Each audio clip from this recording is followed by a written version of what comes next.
Renegade, Immortal, Chapter 531. Hello, welcome back to my channel Books with AR. Demon spirit land को 9 ममालिक में तकसीम किया गया है और हर मुल्क में एक कदीम डीमन स्पिरिट को कैद किया गया है। एक कदीम डीमन स्पिरिट आसमानों और ज़मीन से कुदरती तौर पर बनता है और उसके पास ताकतवर सलाहियतें होती हैं।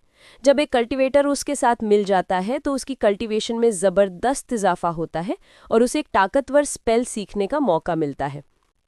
लू यून की यादों के मुताबिक हर कदीम डीमन स्पिरिट एक नादिर खजाना है और उसके साथ मिलने के बाद बिगिनिंग ऑफ द सोल नाम की एक हालत में दाखिल होने का इम्कान होता है। ये बिगिनिंग ऑफ द सोल कहलाने वाली हालत एक बहुत पुरस्रार हालत है। जब एक कल्टीवेटर इस हालत में दाखिल होता है तो वो रफ्तार जिससे वो आसमानों को समझ सकता है नाकाबिले तसव्वुर हद तक पहुंच जाती है। अगर ये वाहिद चीज़ होती जो ये पेश करती तो ये कोई बड़ी बात ना होती। वो चीज़ जो हर कल्टीवेटर को इसके बारे में इतना दीवाना बना देती है वो ये है कि जब आप इस हालत में दाखिल होते हैं तो इस बात का इम्कान होता है कि आप अपने डोमेन पर मबनी अपना खुद का सेलेशियल स्पेल खुद बना सकते हैं। रिवायत है कि सेलेशियल रेल्म से पीछे रह जाने वाले सेलेशियल स्पेल्स भी ताकतवर कल्टीवेटर्स ने उस वक्त बनाए थे जब वो इस हालत में दाखिल हुए थे। जब वांग लिन उड़ रहा था तो उसकी आंखें रोशन हो गई और लू यून की तमाम यादों से गुजरने के बाद उसे इस सरजमीन के बारे में एक मुनासिब सा अंदाजा हो गया था। एक कदीम डीमन स्पिरिट हासिल करना बहुत मुश्किल होगा। लू यून की यादों के मुताबिक इसके बावजूद कि ये जगह लाखों सालों से मौजूद है और हर 5000 साल बाद खुलती है, उन कल्टीवेटर्स की तादाद जिन्होंने कदीम डीमन स्पिरिट हासिल किया है बहुत ही कम है।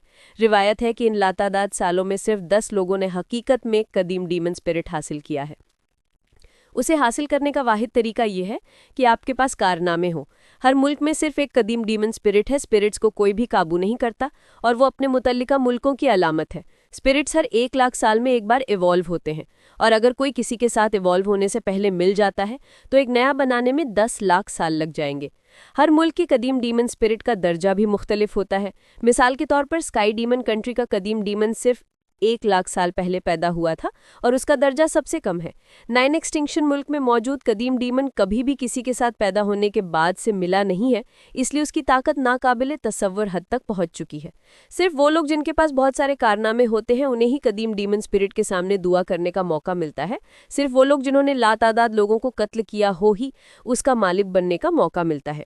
कदीम डीमन स्पिरिट बहुत पुरस्रार होते हैं। चाहे इस सरजमीन पर पैदा होने वाले लोग कितने ही कारनामे क्यों ना जमा कर लें, वो सिर्फ उनसे दुआ कर सकते हैं लेकिन उनके साथ मिल नहीं सकते। सिर्फ बैरूनी लोगों को ही उनके साथ मिलने का हक है। जहाँ तक इस सब की वजह का ताल्लुक है कोई नहीं जानता और डिमोनिक स्पिरिचुअल एनर्जी स्पिरिट के साथ मिलने की कलीद है। अगर किसी के पास काफ़ी डिमोनिक स्पिरिचुअल एनर्जी नहीं होती तो चाहे उसके पास स्पिरिट के साथ मिलने का मौका ही क्यों ना हो वो कामयाब नहीं होगा। नतीजतन ये वो खून खराबा शुरू हो गया जो हर 5000 साल बाद होता है जब बैरूनी लोग आते हैं। बैरूनी लोगों को कत्ल करना पड़ता है क्योंकि कत्ल करने से वो दूसरों की जमा की हुई तमाम डिमोनिक स्पिरिचुअल एनर्जी को जज्ब कर सकेंगे। सिर्फ दूसरों को कत्ल करके ही मैं अपना मुकाबला कम कर सकता हूँ। वांग लिन ने सोचों में डूबा हुआ चेहरा दिखाया जब वो तेजी से उस जगह की तरफ उड़ा जहाँ प्राइमरी सोल्स थे। वो एक शहाबे साकिब की तरह हरकत कर रहा था जब वो आसमान के पार उड़ा और उफक में गायब हो गया। लू यून ये सब इसलिए जानता था क्योंकि हजारों साल पहले उसके सेक्ट का एक फर्द यहाँ आया था। हालांकि उस शख्स ने कोई कदीम डीमन हासिल नहीं किया लेकिन वो यहाँ से जिंदा बच निकलने में कामयाब हो गया, बावजूद इसके कि जिंदा रहने का इम्कान सिर्फ 10% था। हेवनली गोस्ट सेक्ट वापस लौटने के बाद उसने फॉरेन डिमोनिक स्पिरिट लैंड में गुजरे अपने 500 साल के तजुर्बे को रिकॉर्ड कर लिया। यही वजह है कि लू यून ये सब जानता था। अब उसके इस इल्म ने मेरे लिए चीज़ों को आसान बना दिया है। लू यून ने अपने आबाओ अजदाद से सीखा था कि यहाँ अपनी जड़ें तेज़ी से तलाश करने के लिए उन्हें जितनी जल्दी हो सके किसी मुल्क में शामिल हो जाना चाहिए। यही मिलिट्री एक्सप्लॉइट्स हासिल करने का वाहिद तरीका है। लेकिन इससे भी ज़्यादा अहम बात यह है कि जब आपके पास मिलिट्री एक्सप्लॉइट्स आ जाते हैं तो आप अकेले नहीं रहते। आपके पास डीमन के सिपाही और डीमन के कमांडर होंगे जो आपके हुक्म पर होगा। ये शुरुआत में फ़ायदा हासिल करने का सबसे बेहतरीन तरीका है। सबसे करीब का मुल्क स्काई डीमन कंट्री है। लू यून पहले एंशिएंट डीमन सिटी गया था और उसने दाखिले का एक टोकन हासिल किया था जो डीमन जनरल के बाएं बाजू का था, लेकिन उसे दाखिल होने के लिए 3 रैंक्स की डिमोनिक स्पिरिचुअल एनर्जी हासिल करना जरूरी थी। ये जगह डिमोनिक स्पिरिचुअल एनर्जी को नापने के लिए रैंक्स का इस्तेमाल करती है। 3 रैंक्स की डिमोनिक स्पिरिचुअल एनर्जी उतनी ही स्पिरिचुअल एनर्जी के बराबर है जितनी की एक फाउंडेशन एस्टैब्लिशमेंट कल्टिवेटर को जरूरत होती है। वांग लिन की आंखें रोशन हो गई जब उसने अपना हाथ लहराया और एक क्रिस्टल उसकी हथेली में नमूदार हो गया। ये वो डिमोनिक क्रिस्टल था जो लू युन के दांटियान से मिला था। क्रिस्टल को जांचने के बाद उसे एहसास हुआ कि इसमें 2 रैंक्स की डिमोनिक स्पिरिचुअल एनर्जी मौजूद थी। ये कोई हैरत नहीं कि ये लू युन मुझे कत्ल करना चाहता था। वो डीमन क्रिस्टल जो मैंने वादी के अंदर जज्ब किया था, इत्तेफाक से उसमें एक रैंक था और यहाँ के 2 रैंक्स मिलाने से वो 3 रैंक्स बन जाते। ताहम इसका फायदा उल्टा मुझे ही हो गया। वांग लिन ने नाक पहुंच चढ़ाई जब वो बहुत तेजी से हरकत कर रहा था। उसके डिवाइन सेंस ने महसूस किया कि प्राइमरी सोल ज्यादा दूर नहीं थे। उसका जिस्म सब्ज धुएं के एक बादल में बदल गया और तेजी से आगे बढ़ा। ताहम वो अचानक एक ख्याल आया और उसने अपने जिस्म को सब्ज धुएं से बाहर निकाला और उसकी आंखों में एक सोचों में डूबा हुआ तासुर था। जरा रुको, लू युन की यादों में ये लिखा था कि जब एक कदीम डीमन स्पिरिट के साथ मिला जाता है तो बिगिनिंग ऑफ द सोल नाम की हालत में दाखिल होने का एक इम्कान होता है। ये कुछ जाना पहचाना सा लगता है। Beginning of the soul, beginning of the soul, soul. Wang Lin का जिस्म लर्जा और वो अचानक रुक गया और आसमान में मुंजमद हो गया। उसकी आंखें तेजी से चमक रही थीं। अगर कोई उसे फासले से देखता तो वो देखता कि उसकी आंखें इतनी तेजी से चमक रही हैं कि वो 10,000 फीट से भी ज्यादा के इलाके को रोशन कर सकती हैं। शी रियल्म, क्या ये शी रियल्म हो सकता है? वांग लिन की आंखें और भी रोशन हो गईं। जी दाओ शी। वांग लिन का दिल पागलों की तरह धड़कने लगा। जी रियल्म हासिल करने के बाद वांग लिन एक बार उसके मुतालिक मालूमात की तलाश में पागलों की हद तक गया था। सबसे बड़ी कामयाबी उसे सी ऑफ डेविल्स के एक मैदान के नीचे गहरे एक गार से मिली थी। वहां कदीम किताबों का एक बड़ा जखीरा था और वही जगह थी जहां उसे जी रियल्म की एक तफसीली तशरीह मिली थी। जब वो जी रियल्म पर मालूमात तलाश कर रहा था तो उसे दूसरे 2 रियल्म्स के बारे में भी मालूमात मिली थी जो उतने ही मशहूर थे, दाओ रियल्म, शी रियल्म। वांग लिन की आंखें रोशन हो गई और वो गहरी सोच में डूब गया। बिगिनिंग ऑफ द सोल, तीनों रियल्म्स 3 स्पिरिचुअल एनर्जी रियल्म्स हैं जो एक लंबे अरसे से मौजूद हैं। अगर जी रियल्म स्पिरिचुअल एनर्जी से डिवाइन सेंस में तब्दील हो सकता था तो दूसरे 2 रियल्म्स को भी बदलने के काबिल होना चाहिए। क्या बिगिनिंग ऑफ द सोल की हालत शी रियल्म के डिवाइन सेंस में तब्दील होने का ही एक असर है? अगर जी रियल्म मौत है तो शी रियल्म जिंदगी है। अगर शी रियल्म को डिवाइन सेंस में तब्दील कर दिया जाता है तो क्या इसका मतलब यह है कि मेरे डिवाइन सेंस को बेइंतहा जिंदगी मिल जाएगी और वो कभी नहीं मरेगा? या तख्लीक?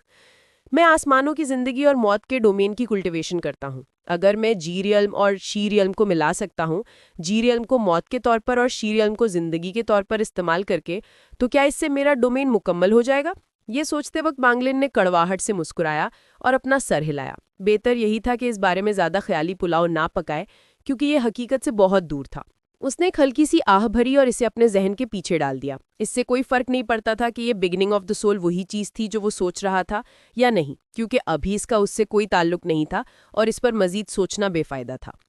वांग लिन का साया हिला। एक कदम के साथ वो उस जगह से गायब हो गया। जब वो दोबारा नमूदार हुआ तो वो 5,000 किलोमीटर दूर था।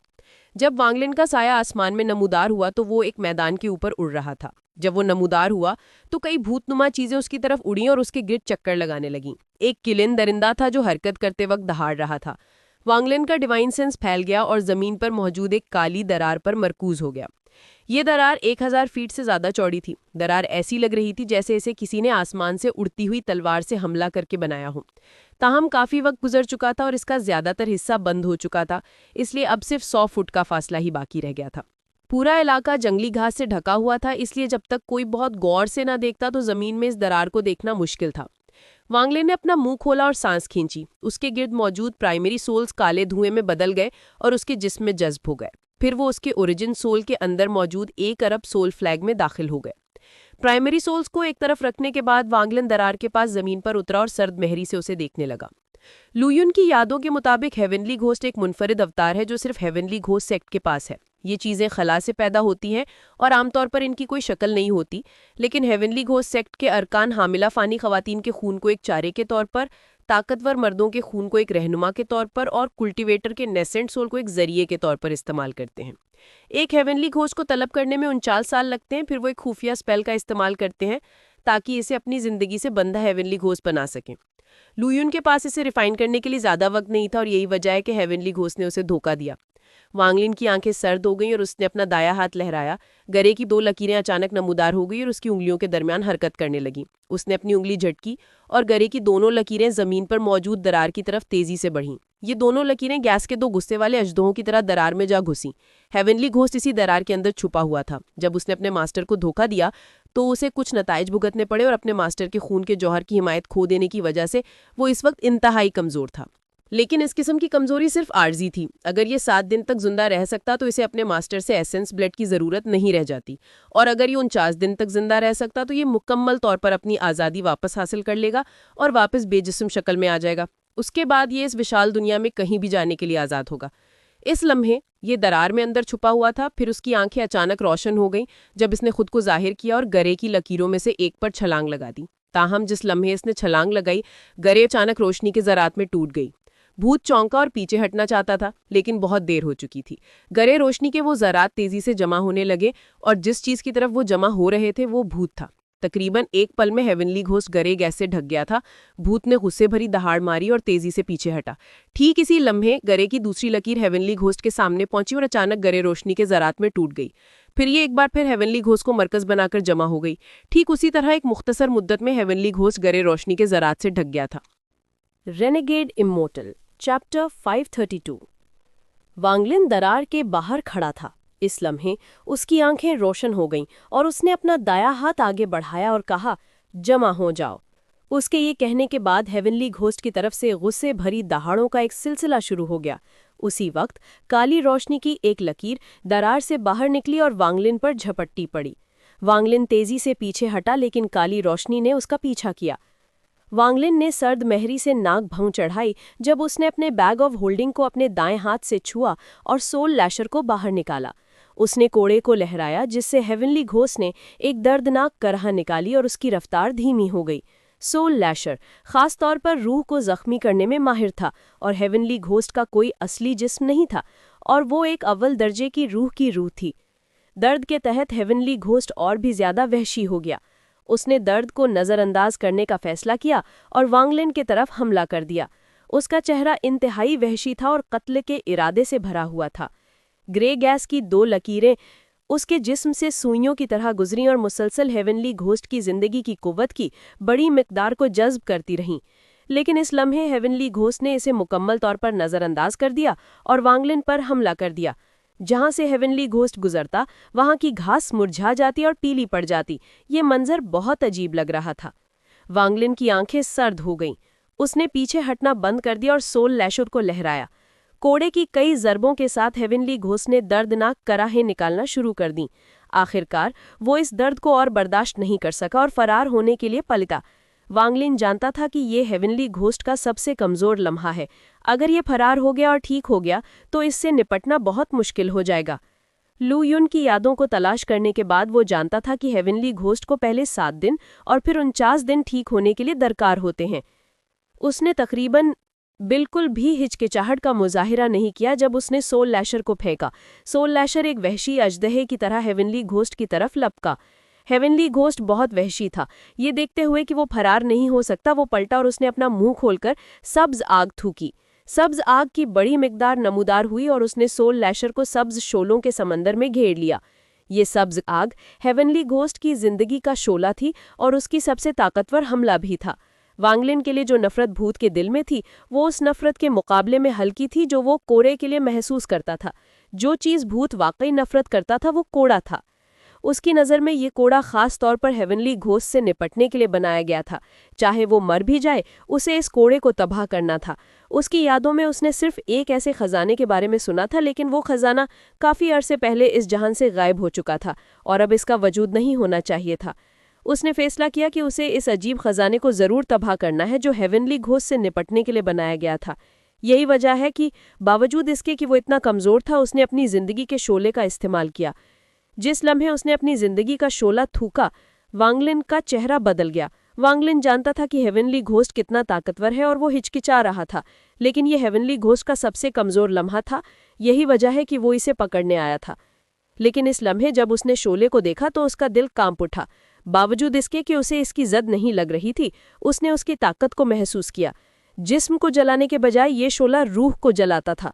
तकरीबन एक पल में उसने अपनी ओरिजिन सोल में एक जलती हुई तकलीफ महसूस की। अभी उसके पास सोल लैशर के लिए अफसोस करने का वक्त नहीं था, इसलिए वो तेजी से पीछे हट गया। लेकिन ठीक इसी लम्हे सोल लैशर पे चढ़चढ़ाने की आवाज़ें आने लगीं। फिर कोड़े से सुनहरी रोशनी की एक लकीर निकली। ये सुनहरी रोशनी सिर्फ एक पल के लिए नमूदार हुई और फिर बेनिशान गायब हो गई। लेकिन सिर्फ उस एक झलक ने वांगलिन की आंखों को सिकुड़ने पर मजबूर कर दिया। सुनहरी रोशनी की एक झलक के साथ सब्ज शोले फौरन बुझ गए। वो आहिस्ता आहिस्ता नहीं बुझे, ऐसा लगा जैसे एक विशाल हाथ हो जिसने नीचे आकर उन सबको एक पल में बुझा दिया हो। शोलों के बुझने के बाद हेवनली घोस्ट ने एक अजीब सा तासुर दिखाया, जैसे उसे यकीन न आ रहा हो कि अभी क्या हुआ है।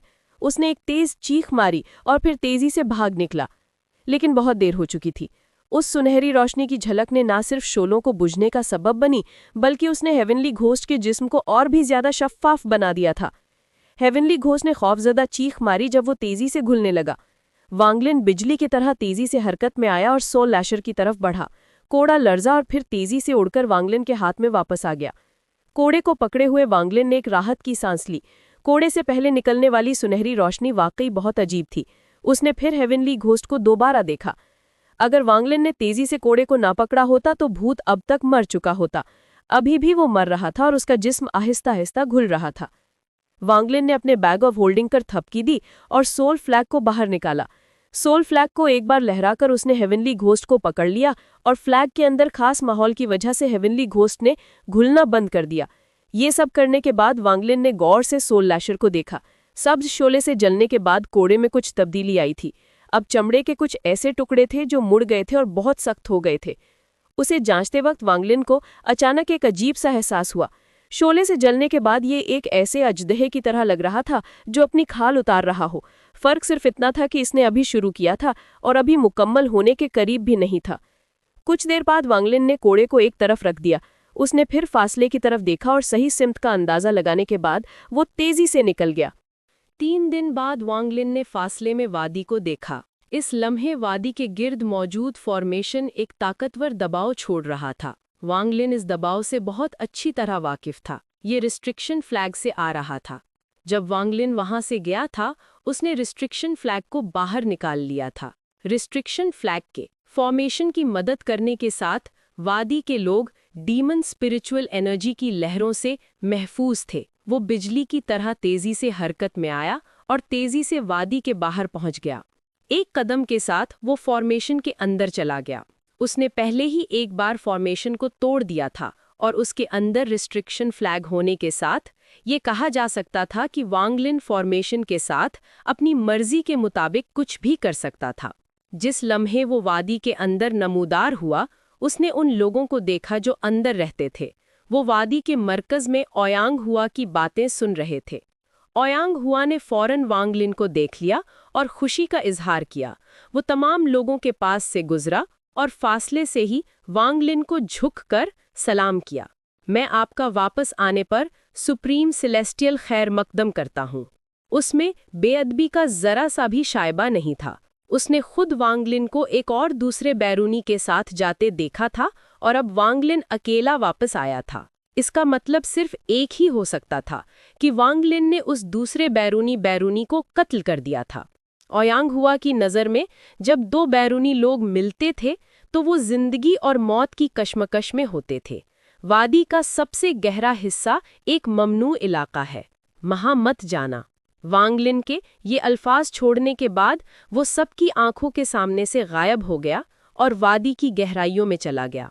ओयांग हुआ ने खुशी की एक झलक दिखाई। सुप्रीम सेलेस्टियल के यहाँ क़याम पजीर होने से उनकी हिफाजत यकीनी हो गई थी और फैलाव भी काफ़ी आसान हो जाएगा। ये सोचते हुए ओयांग हुआ ने जनून की एक झलक दिखाई। वो पलटा और गांव वालों को देखकर चिल्लाया, किसी को भी वादी की गहराइयों में जाने की इजाज़त नहीं है। तुम सब अपने बच्चों पर अच्छी तरह नज़र रखो, कबीले के कानून को मत तोड़ना। आसपास के तमाम गांव वालों ने सर हिला दिया, लेकिन उनमें कुछ ऐसे भी थे जिनके चेहरों पर नाखुशी के तासुरात थे। उनमें से एक ने बुड़बुड़ाया, हम वहां क्यों नहीं जा सकते? वादी में वो ठंडी वाहिद जगह है। ओयांग हुआ ने उस शख्स को घूरा और चिल्लाया, ये कबीले का कानून है। आज से उसे कबीले के कानून में शामिल कर दिया गया है और जो कोई भी इसे तोड़ेगा उसे बाहर निकाल दिया जाएगा ताकि वो अपना बंदोबस्त खुद कर सके। इसके साथ हर वो शख्स जो इसकी मुखालिफत कर रहा था खामोश हो गया और किसी ने इस बारे में मजीद कुछ कहने की जुर्रत नहीं की। ये महसूस करते हुए कि उसने ये कुछ ज्यादा सख्ती से कह दिया है, ओयांग हुआ ने खांसा और कहा, ये वादी बहुत छोटी है, हमें यहाँ से चले जाना चाहिए। तुम्हारे खानदान में और ज्यादा खवातीन होनी चाहिए। हमारे कबीले को भी थोड़ा बड़ा होना चाहिए। आसपास के गांव वालों की आंखें सुर्ख हो गईं और उन्होंने जुनून के सुराग दिखाए। उनमें से एक में चंद कदम आगे बढ़ाए और पूछा, एल्डर, क्या हम जंग पर जाने वाले हैं? ओयांग हुआ ने बेरहमी से सर हिला दिया। वांगलिन वादी की गहराइयों में लोटस पोजीशन में बैठा हुआ था। वांगलिन के यहाँ रुकने का फैसला करने की वजह ये थी कि उसके पास दूसरे मंसूबे थे। डीमन स्पिरिट लैंड में रहने के लिए उसे एक मजबूत ठिकाने, ताकत और मिलिट्री एक्सप्लॉइट्स की जरूरत थी। उसे एंशिएंट डीमन सिटी जाना था, लेकिन ऐसा करने से पहले उसे कुछ तैयारियां करनी थीं। एंशिएंट डीमन सिटी में अपना ठिकाना बनाने में कुछ दुश्वारी थी, और लू युन की यादों के मुताबिक लेफ्ट विंग के जनरल की हवेली में बहुत से माहिर लोग थे। ये सब लोग इसी जगह के असली बाशिंदे थे। उनकी कल्टीवेशन डीमन स्पिरिचुअल एनर्जी पर मरकूज थी और उनके स्पेल्स भी वैसे ही थे। अगरची वांगलिन अभी तक किसी ऐसे शख्स से नहीं मिला था जो डीमन स्पिरिचुअल एनर्जी का इस्तेमाल करता हो, लेकिन लू युन उनसे मिल चुका था और लू युन के आबाओ अजदाद ने ऐसे लोगों के साथ एक लंबे अरसे तक ताल्लुक रखा था। अगर लू युन की यादों को तलाश करने से पहले की बात होती तो वांगलिन बगैर किसी हिचकिचाहट के एंशिएंट डीमन सिटी चला गया होता, लेकिन अब उसने अपना इरादा बदल लिया था। एंशिएंट डीमन सिटी जाकर लेफ्ट विंग के जनरल की हवेली में शामिल होने के बजाय मैं यहाँ रुककर इस जगह के बाशिंदों को सिखाऊंगा ताकि वो मेरी फर्माबरदारी करें। मैं उन्हें सोल फ्लैग स्पेल्स सिखाऊंगा। ये स्पेल्स इस्तेमाल करने में आसान है और कत्ल करने के लिए अच्छे हैं। जितना कोई कत्ल करेगा उतनी ही रूहें वो जमा कर सकेगा और उनकी ताकत भी उसी के साथ बढ़ती जाएगी। मैं इस मौके का फायदा उठाकर ये भी देख सकता हूँ कि मैं 1 बिलियन सोल फ्लैग की मरम्मत कर सकता हूँ या नहीं। अगर मैं उसकी मरम्मत कर सका तो मुझे असेंडेंट कल्टीवेटर से भी डरने की ज़रूरत नहीं होगी। मैं यकीनन तमाम कल्टीवेटर्स में से जो अंदर आए हैं टॉप 10 में शामिल हो सकता हूँ। सिर्फ ऐसा करने से ही मुझे एक कदीम डीमन स्पिरिट हासिल करने का आखिर में मौका मिलेगा। ये सोचते वक्त वांगलिन ने एक गहरी सांस ली और अपने बैग ऑफ होल्डिंग को छुआ।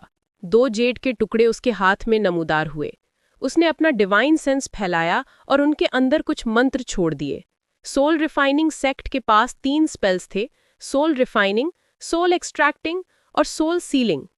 सोल सीलिंग एक ऐसी चीज है जो सिर्फ सेक्ट का सच्चा शागिर्द ही सीख सकता है।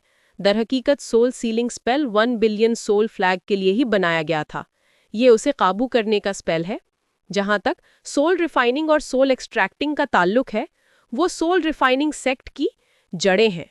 इन 2 स्पेल्स को सीखने के अलावा अपने सोल फ्लैग्स बनाना भी सोल रिफाइनिंग सेक्ट का शागिर्द हकीकी तौर पर बनने का एक अहम हिस्सा है। सिर्फ एक सोल फ्लैग को रिफाइन करने के बाद ही उन्हें एक हकीकी सोल रिफाइनिंग सेक्ट शागिर्द समझा जा सकता है। सोल रिफाइनिंग पहले से मौजूद रूहों को रिफाइन करना है और सोल एक्सट्रैक्टिंग एक जिंदा शख्स की रूह को निकालना है। वांगलिन ने सिर्फ सोल रिफाइनिंग और सोल एक्सट्रैक्टिंग के इब्तिदाई मंत्रों को जेड्स के अंदर छोड़ा, फिर उसने थोड़ा गौर किया और सोल फ्लैग्स की पैदावार पर कुछ आसान सी हिदायतें छोड़ दीं। इस तरीके का इस्तेमाल करके एक सोल फ्लैग बनाने में एक मुहलिक खामी होगी जिसका सिर्फ वांगलिन को ही पता था। यहाँ तक कि ये कहा जा सकता था कि इस मुहलिक खामी के साथ उसे उस शख्स के सोल फ्लैग को रिफाइन करने की भी ज़रूरत नहीं होगी ताकि वो उसे अपनी चीज़ की तरह काबू कर सके। वांगलिन एक मोहताज शख्स था, इसलिए ये कुदरती बात थी कि वो बगैर किसी हिचकिचाहट के किसी को नहीं सिखाएगा। उम्मीद है आपको ये वीडियो पसंद आई होगी। अगर आपको ये पसंद आई है तो प्लीज़ चैनल को सब्सक्राइब करें, इस वीडियो को लाइक करें और अपने दोस्तों के साथ शेयर करें। अगली वीडियो तक के लिए अल्लाह हाफिज़।